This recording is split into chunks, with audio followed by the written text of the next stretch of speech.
Hi, Tuba players. Welcome back to day 2 of Tuba with Mr. T.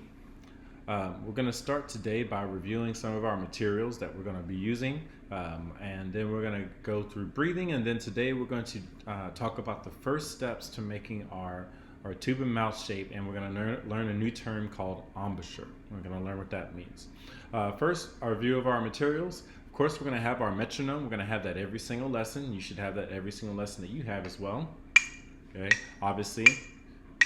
Now, in reviewing what the metronome does, it provides a consistent tempo for us in order to play.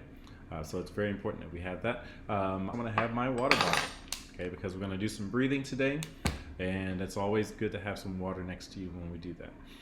All right. Now we're going to go to breathing. We'll talk about breathing and review that really quick. Remember, when we do breathing, we're going to make sure our breathing, both the inhale and the exhale, occur through the mouth. Okay, so we're going to inhale, which is the breathing in, through the mouth. Okay, we're going to exhale through the mouth. Okay, remember, inhale means breathe in, exhale means breathe out. Just make sure that you're comfortable with those terms there. We're going to make sure our body stays soft all the way from the bottom of our feet to the top of our head. We're going to have a straight and nice and relaxed spine. So you're going to make sure you're not militant, you're not sitting like this, because that adds tension. Remember, we don't want tension at all in our body. And then when we do our breathing, we're going to think of that accordion analogy we talked about last time. Okay, where your spine is one hand and then your belly button is the other. And then as you inhale and you fill up with air, you expand, so your belly button goes away from your spine. And as you exhale, your belly button pushes back towards your spine. Okay, so you're going to think of the middle part of your body, your core, as kind of like an accordion. All right, so we're going to do some breathing exercises. We're going to do 5 sets of each. Okay, we're going to do this all together today. I'll give you an example at the very beginning, but once we get started with the process, I won't give you any examples in the middle, so we can get to the next part of our activity today. All right, so remember, breathing in for 2 and breathing out for 2. Okay, it's really, really simple. Remember, when you breathe in, your belly button goes away from your spine. When you breathe out or exhale, your belly button goes back towards your spine. 2, this is just me. 1, 2, just me. And in, out.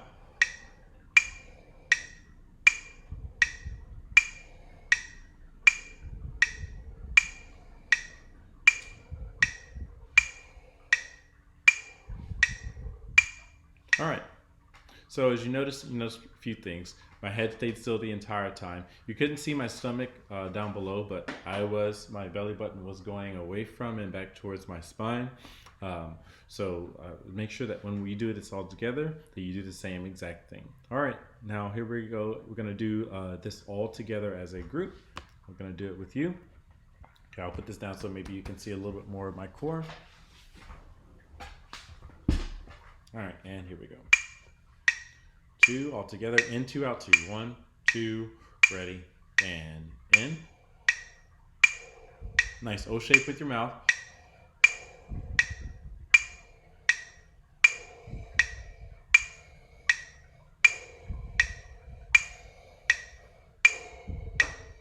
All right, good.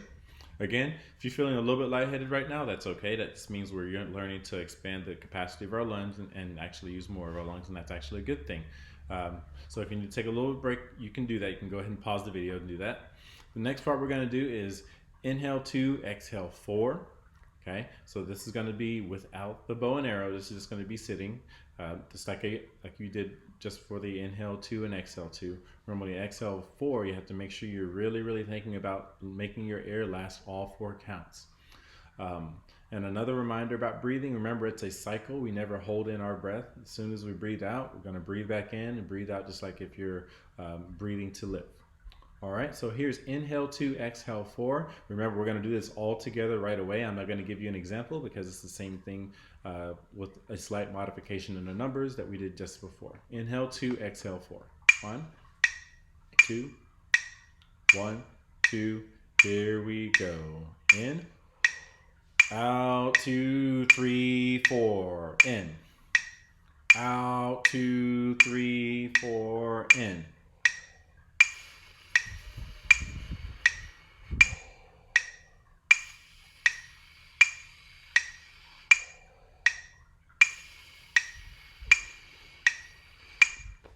we're done with that one.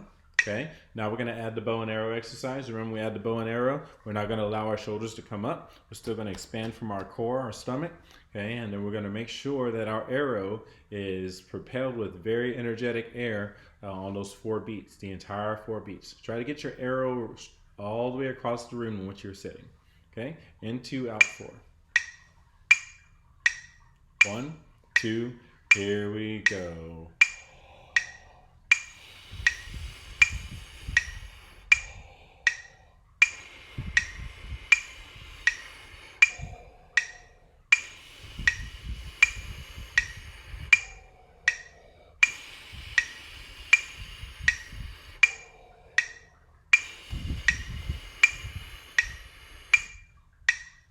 All right, and that's our bow and arrow exercise. We need to take a second to take a sip of water. Go ahead and do that. Just grab your water, and we'll be ready for our next part of our exercise today.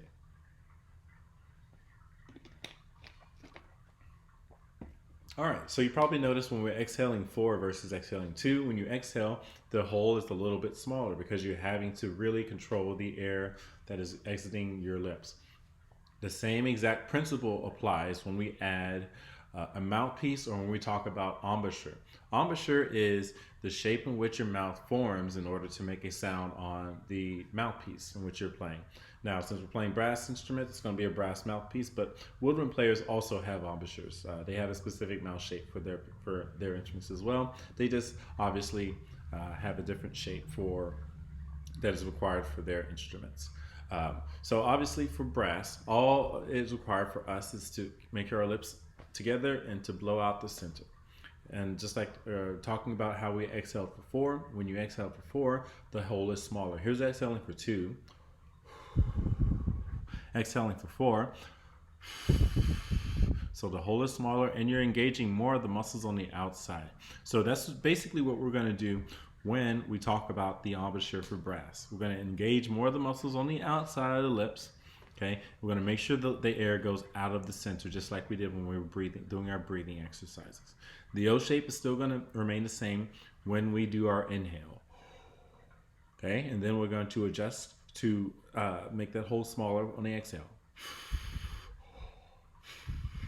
Okay, as you can see, the top lip stays the same as the bottom lip that's doing all the movement. Okay, all right.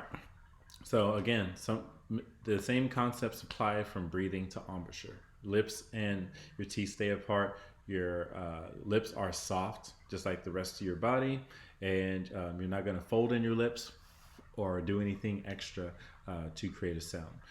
And also on tuba, you're not going to create any extra pucker. Even though we see this big mouthpiece here, tendency is going to be like, oh, I need to get my lips inside. No, keep your normal face and allow the lips to create the sound. Don't move your lips forward. If you do that, you're going to create a different type of sound. Okay, so what is the difference in sound that I'm talking about? Okay, so this is the correct one. Just consistent here. But if you add pucker, you add tension. So tension is a result of adding extra pucker. So make sure you don't add any extra pucker with the tuba. Okay.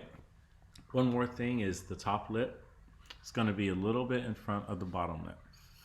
So if you had your hand out below your chin, the air is going to go a little bit down towards your palm and not straight across. Okay. All right. So those are the basics of the embouchure. Now we're going to try this for just a little bit today, and then we'll be done. And I'll give you some time to practice after today's lesson. Okay. So basically, what we're going to do is we're going to breathe in for 2. Okay. And now we're going to exhale for 2. Okay. We're going to do that 2 times, and then we're going to breathe in for 2, and then we're going to buzz our lips for 2. Okay. So I'm going to give you an example of what this sounds like. Okay. We're going to do 2 sets of each.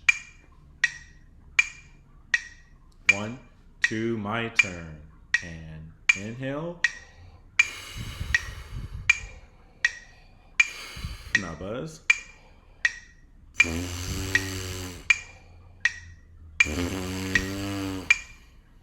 All right, so that is basic buzzing exercise. Now you may have seen me in the middle lick my lips to make sure they're wet.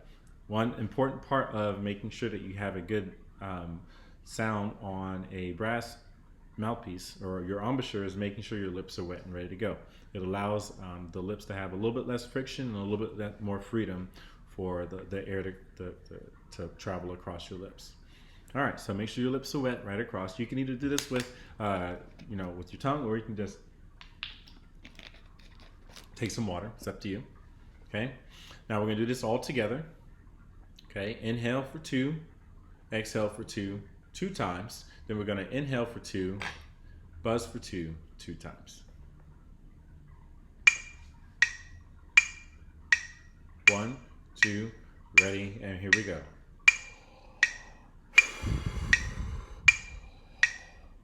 Now buzz.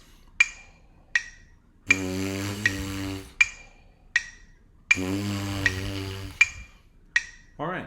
And in your practice, your individual practice, you may need to just isolate just the buzzing part. You don't have to do the exercise in the exact routine that we did if you need to just work on one simple concept of it. So if you're struggling with getting a consistent and instant buzz, then practice that.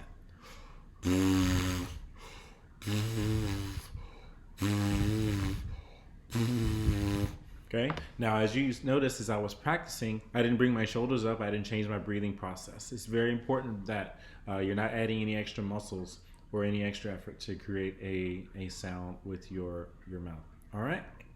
So that concludes day 2. We'll be on day 3 to go even more detail with our embouchure. Have a great day.